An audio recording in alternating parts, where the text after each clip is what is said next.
Hey, I am so excited to get a chance to share with you briefly. It is always such a pleasure to be in a room full of people that love talking about stewardship. I love talking about money. In fact, that's what I do for a living. I volunteer for Good Sense as an opportunity to share their story because I'm so passionate about what they're doing. But for my day job, I'm a financial planner. And I help run a company. We have 1,500 families that we serve. I've walked a lot of life over 22 years with families as they navigate their money decisions. And as a certified financial planner, as a money expert, what I am here to tell you is you guys have got to get in this conversation about money. I know for a lot of people it's intimidating to talk about money. It's scary to bring it up. But as the person who you're ultimately defaulting to, I'm telling you this is your job, not mine. And I know that sounds pretty challenging, and I'm sorry if that offends you. But here's the deal. Your families are torn in a sea of super confusing messages. On one side, you have the 24-hour-a-day financial news media, or I like to call it the downfall of humanity, right? And they're over here telling your families that money is hard because it's super complicated, it's really confusing, the math is really complex. And you have the financial services industry backing that up and saying, you need guys like me to do that math for you because it's so hard, you're never going to be able to understand it. It's too difficult. 22 years of doing it, I can tell you the math's not that hard. It's never been that complicated. Now we complicate it because it serves us. It's job security. But it's actually not that complicated. On the other side of the spectrum, you have the gurus that are telling your families that money's really easy. And if you have a money problem, it must just be because you're stupid. Because you should just follow my rules. Always, always, always do this. Never, ever, ever do that. I have walked so much life with people who are struggling financially. They're outspending their resources. They're accumulating credit card debt. And it's never because they can't do arithmetic.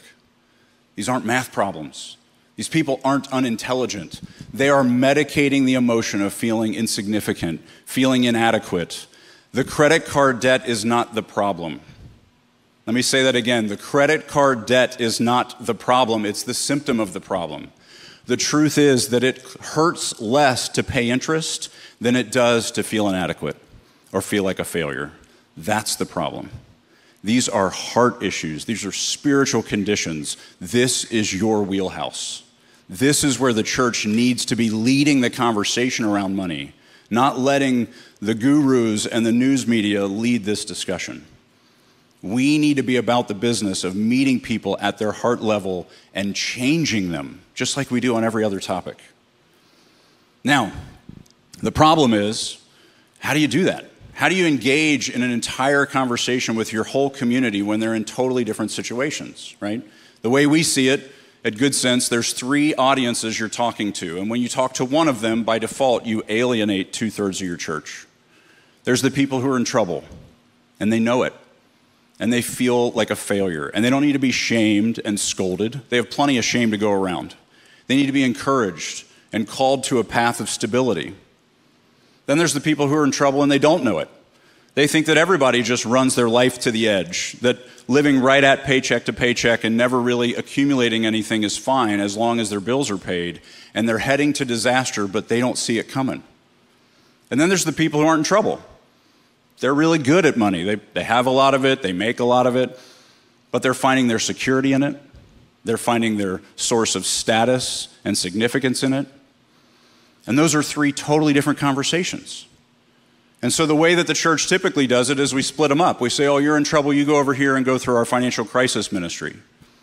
And you're doing really well. You go over here and we'll talk to you about our next building campaign and our next big fundraiser because you're really doing well. And they're having totally separate conversations in totally separate rooms, and then we wonder why we never build community around this topic. They're learning different languages. They're learning totally different approaches and thoughts around this topic. We need to bring them together.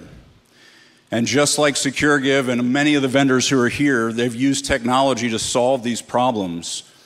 We are using technology to solve that problem. We have an app called Freed Up that allows the church to have a universal conversation around 6 key biblical truths that we will only experience freedom when we transition from an ownership mindset to a stewardship mindset. When we stop telling ourselves, this is mine, I did it, I built it, I get to keep it, And we start to tell ourselves a story that sounds like, I had nothing to do with this. God did this. It's all his. And he gave it to me to manage for a reason. But a faithful steward is a diligent earner, a prudent spender, a generous giver, a wise saver, and a cautious debtor. Those are the 6 ideas. But we break them down and then apply those biblical truths specifically to the circumstances that your family is facing. So we can talk about these big ideas together, but then tell the lane 1 person who's just looking for stability, here's how you get there. And tell the lane 3 person who hasn't fully connected to generosity yet, here's how you get there. So we can meet them where they are and engage the whole community. We built a small group experience that's really rooted in the idea of I want 1, 2, and 3 together in a room, not separate. I want them to learn from each other. I want them to be connecting with each other, because what we need to talk about is the heart change and the spiritual change, not our budget. The app can teach them how to do a budget. That's not that hard. The bigger issue is their heart condition, and they need each other to learn from each other in that space. And so I would encourage you, no matter what system you use, please come talk to us if you'd like to learn more about Freed Up and what Good Sense is up to. I am super passionate about it. It's why I volunteer to come and tell a story wherever I can talk. Give me a microphone. I'm so passionate about this topic. But I'm more passionate about the fact that this is a space the church needs to lead the conversation. This is a space where we need to step in confidently and boldly and change the discussion that everybody's stuck in. Because we are not solving math problems. We are solving spiritual and heart conditions. And if we don't do our job, that problem never gets solved. And so I just want to invite you into that leadership. You have what it takes, and we can help you. There's lots of other resources out there besides us that can help you. The bottom line is get the help you need to step confidently into that role. Thank you so much. I appreciate the time.